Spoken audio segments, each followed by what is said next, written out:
Hey guys, welcome back to Star Wars Book Reviews, where it's my goal to look at the Star Wars Legends material for the very first time and discuss it here on the channel. Last time we looked at the 6 novellas that make up the Jedi Prince series, and now we're going to be moving forward by talking about the final installment in the Thrawn Trilogy, The Last Command. The Last Command was written once again by Timothy Zahn and takes place roughly a month after the events of Dark Force Rising, whereas the New Republic has formed together with General Bel Iblis's men and are searching for a cloning facility that Admiral Thrawn is using to acquire the clones needed and the men needed to use all the Katana fleet ships that he got in the last book. I was really looking forward to this book after just loving those first two books. Heir to the Empire and Dark Force Rising especially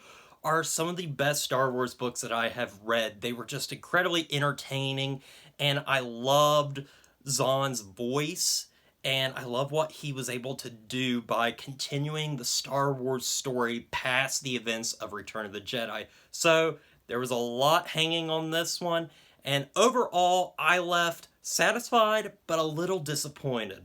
Now I looked up and a lot of people seem to put either this or Heir to the Empire, as their favorite of the series, and this is honestly my least favorite. It's still really good. It still has a lot of the things that I love from those first two books, but I think it's lacking in a few areas. One place that I do not think it is lacking is the writing style. Again, I'm going to sound like a broken record here, but Zahn's writing is still just absolutely fantastic. The way he is able to engage you in such fascinating scenes of dialogue between characters, as well as incredibly well done action scenes. There is no other writer that I want to listen to more than Timothy Zahn in this respect. The fight scenes are incredibly well done. The lightsaber fights, the blaster fights, the X-Wing fights, all of it is just extremely well done,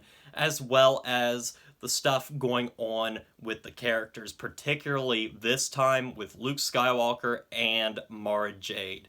Mara Jade really steals the show in this book, and it is definitely her book. She has the most character growth from somebody that was a pawn of the Empire, that was the Emperor's right hand.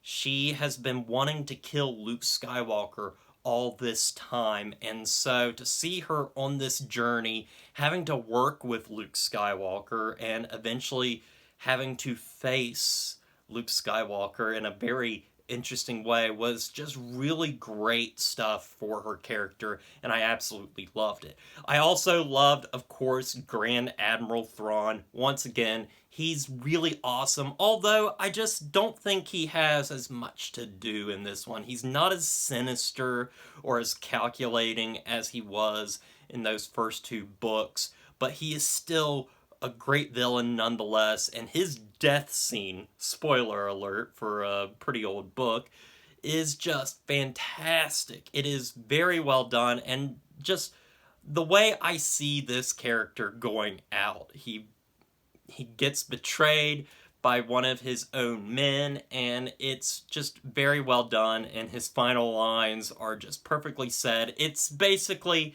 like the death of Emperor Nero, and it's really cool seeing him go out in that fashion. It's the only way I see him going out.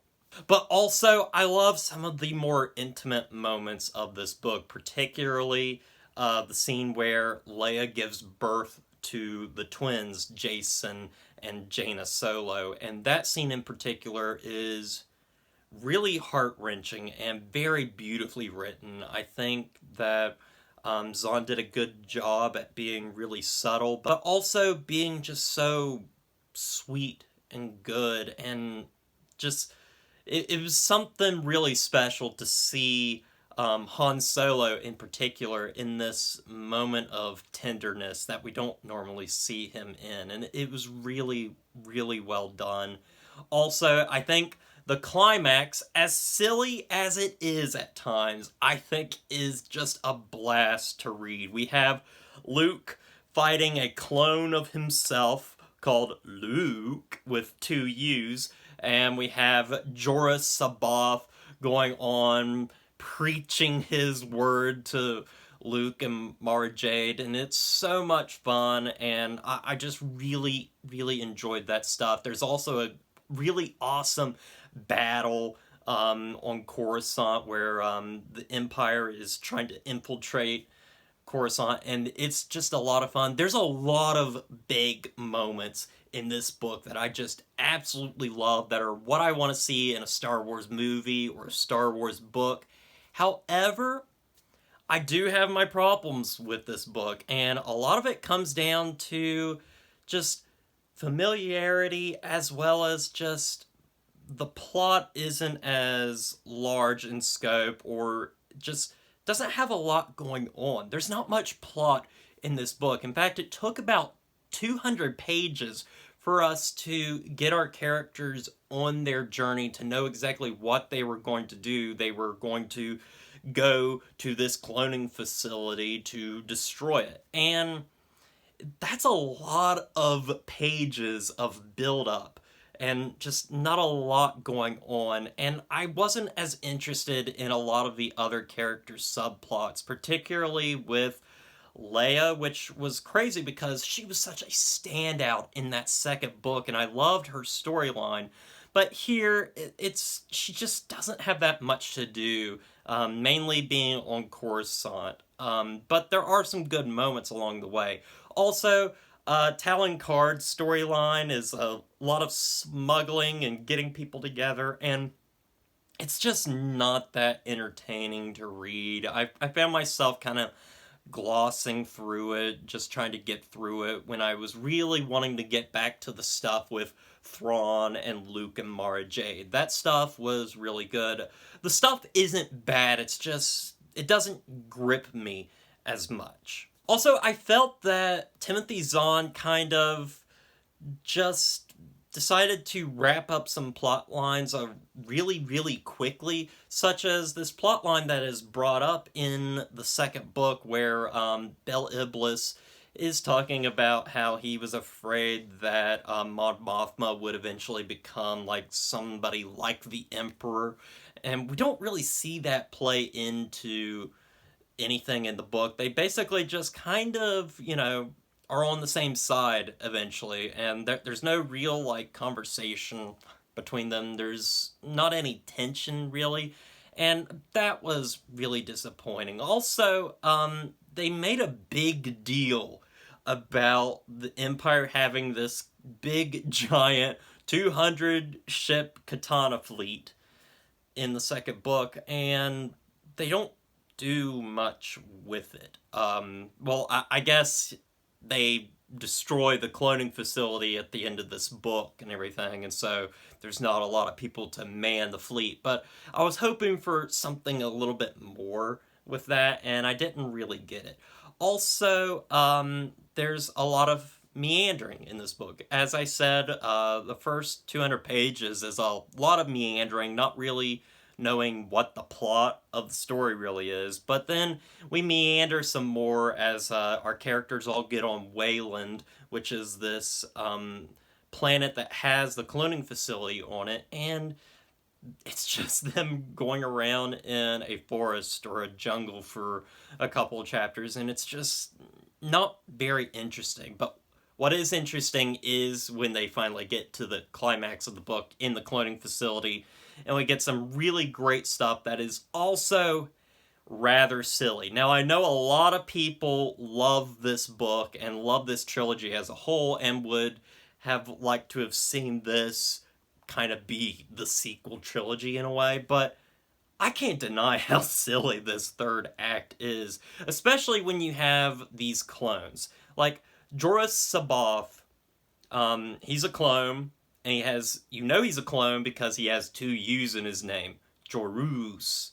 Just like with the clone of Luke, you have Luke, and it's just incredibly silly to read, and it's just goofy, and a lot of that third act in the book is really goofy, as well as being really entertaining and thought-provoking and has a lot of good stuff going on, but guys, I can't deny how silly it is. Overall, guys, The Last Command is still a great book. I have my problems with it. I think it is a rather weak book, but its strengths are still there in the writing and the characters and the way it builds to a satisfying climax and a satisfying ending. I am so glad I still was able to read this book. I'm glad I was able to read this entire trilogy. It was incredibly enthralling. I loved it from beginning to end, despite some of this book's flaws. So with all that said, I'm going to give The Last Command an 8 out of 10. Would I recommend this book? Of course I would. Even though it is the weakest book in this trilogy, I say you cannot not read this book. It is part of what's considered to be the best trilogy in the Star Wars series and one of the best books in the Star Wars Legends catalog. So I say yes, pick it up as well as the other two books in this series. They are very well done, they're just amazing to read, and I'm glad I read them. So anyway, guys, I want to thank you for watching this review. I hope you enjoyed it, and I will be continuing on with the next book in the next couple of weeks, so look forward to that review coming soon. I'll be looking at The Truce at Bakura. So anyway, guys, thank you guys for watching, and as always, don't forget to like, comment, and subscribe to the channel, and I'll see you guys in the next review.